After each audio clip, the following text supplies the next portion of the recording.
ये जो केस था मकान का, इसमें इशू ये था कि इसमें सिटे चल रहा था, इस बेस पर के जो इसकी अवार्ड हो रहा था वो बिल्कुल कम था। मतलब क्योंकि जो रूल है कि रिहेबिलिटेशन होनी चाहिए। रिहेबिलिटेशन का मतलब होता है कि ये बंदा ऐसा ही मकान, अगर ज़्यादा नहीं तो ऐसा ही मकान कहीं ना कहीं बनाना चाहिए। लेकिन जो इसमें रेट दी गई थी वो बिल्कुल कम थी। उसके हवाले से हमने एप्लीकेशन डाली थी उस टाइम डीसी साहब को, लेकिन डीसी साहब ने उस टाइम मार्क तो एप्लीकेशन की थी ऐसी हिसाब पे, लेकिन कोई कार्रवाई नहीं हुई। उसके बाद हमें जाना पड़ा हाई कोर्ट ने इसको जब देखा, तो जब उन्होंने एस्टिमेट देखा प्राइवेट ऑर्गेनाइजेशन से थ्रू एस्टिमेट देखा कि फ़र्क देखा कि कितना फ़र्क है, तो उन्होंने सिटे दिया। तो सिटे के बाद ये केस चल रहा था। उसके बाद जब अभी सिटे चल ही रहा था कि एडीसी साहब हमारे पास आए और उन्होंने बोला हमें कि आप एक एप्लीकेशन दे दो रीअसेसमेंट के लिए। तो मैंने वो एप्लीकेशन इनको दे दी रीअसेसमेंट के लिए। उसमें मैंने ये लिख दिया है कि अगर आप रीअसेसमेंट करोगे और मुझे इनहेंस करोगे, मुझे लगेगा कि मेरे साथ इंसाफ हुआ है, जस्टिस हुई है, तो मैं खुद ब खुद इसको हटा दूंगा। तो जो ही उन्होंने टीम भेजी, टीम के बाद उन्होंने रीअसेसमेंट किया, लेकिन रीअसेसमेंट करने के बाद जो वैल्यू था उन्होंने मुझे नहीं बताया।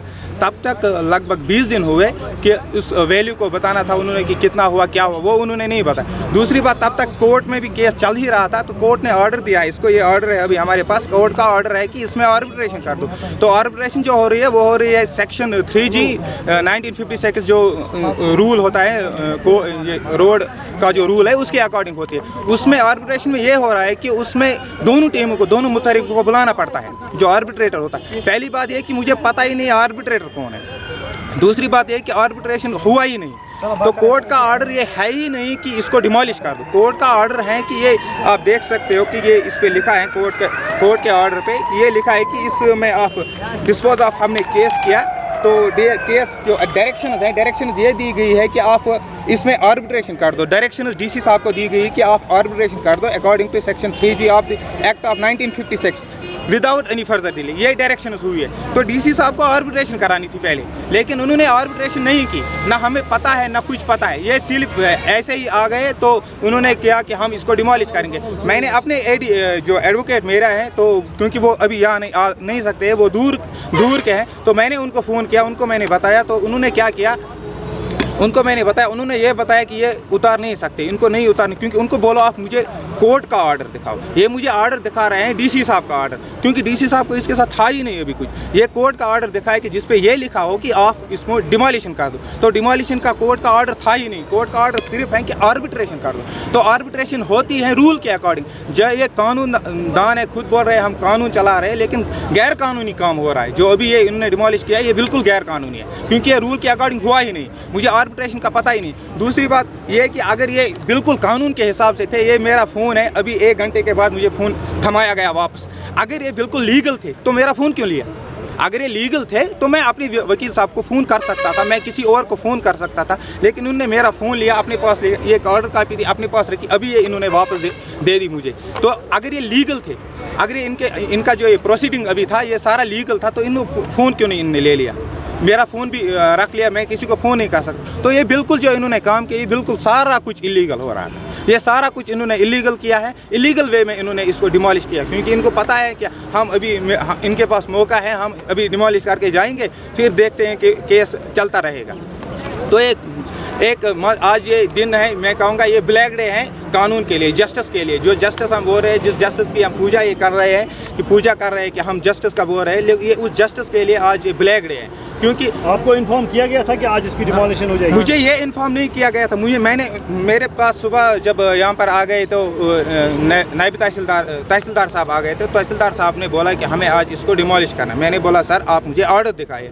तो तहसीलदार साहब ने मुझे डीसी साहब का ऑर्डर दिखाया। मैंने बताया सर डीसी साहब का नहीं, अभी कोर्ट में केस है, कोर्ट का ऑर्डर हुआ है कुछ, आप मुझे वो ऑर्डर दिखाए। तो उन्होंने बोला मेरे पास नहीं है, आप दिखा दो। मैंने ऑर्डर दिखाया। तो मैंने बोला सर इसमें ऑर्डर में क्या डायरेक्शन है? ऑर्डर में डायरेक्शन है कि क्या कहेंगे इस हवाले से, और इनको पहले से नोटिस गई हुई थी? बेसिकली यहाँ पर हमारा वार्डनिंग एज वेल एज हमारा जो ये फ्लाईओवर बन रहा है संग्रामा में, इसकी वार्डनिंग में हमारा ये मकान जो गुलाम नबी शायद मलिक का उसका मकान आ रहा था, तो उसको काफ़ी टाइम से हमने गुजारिशत की, बहुत टाइम से, बट इन्हें कोर्ट में गए थे और कोर्ट ने इसको डायरेक्शन दे रखी थी।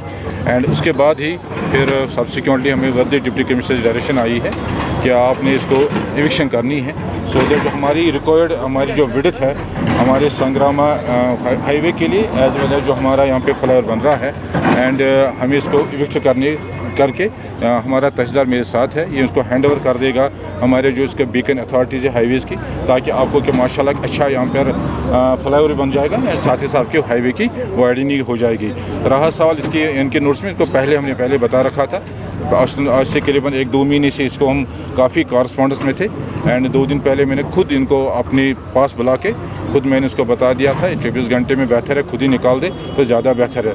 लेकिन अभी भी हमने यहाँ पे और कुछ डिमोलिशन करनी थी, बट यहाँ पे काफ़ी सारे बुज़ुर्ग हैं, यहाँ पे जो माला कमेटी है, खुद जो हमारा जो ये हमारा बुज़ुर्ग है गुलाम ये मलिक साहब, तो इन्होंने कहा कि हमें शाम तक टाइम दीजिएगा एंड उम्मीद है हम इनको शाम तक टाइम दे रहे हैं, ये मकान खुद ही गिरा देंगे ताकि हम और इनको नुकसान हमारी तरफ से ना हो जाए एंड साथ ही साथ जो जितनी हमारी एरिया हमें जितना चाहे रोड की वाइडनिंग के साथ वो हमें मिल जाए एंड इसका काम कल से शुरू हो जाएगा। सर पहले भी डिमोलिशन ड्राइव देखने को मिली थी, क्या इनको नोट से पहले से नहीं दी गई थी? बिल्कुल, जितने भी हमने आज के टाइम पे जहाँ लगा हमें डिमोलिशन करनी है पहले इनको बता भी रहे हैं, बट सेकेंडली ये भी है कि कश्मीर 2-3 साल से इसकी एक्विजिशन प्रोसेस में है, तो इनको खुद भी पता है कि ये प्रोसेस में आ रहा है, इसको निशाने लग गए हैं एंड कितनी हमने विड्थ लेनी है, इनकी नोट से पहले भी है एंड हमें भी ये कोशिश ये रहेगी बिकॉज लोगों की कन्वीनियंस हमें चाहिए, पब्लिक चाहती है रोड एंड होना भी चाहिए कि हमें कमिटमेंट है इस साल के एंड तक ये रोड हम कंप्लीट करके देंगे पब्लिक को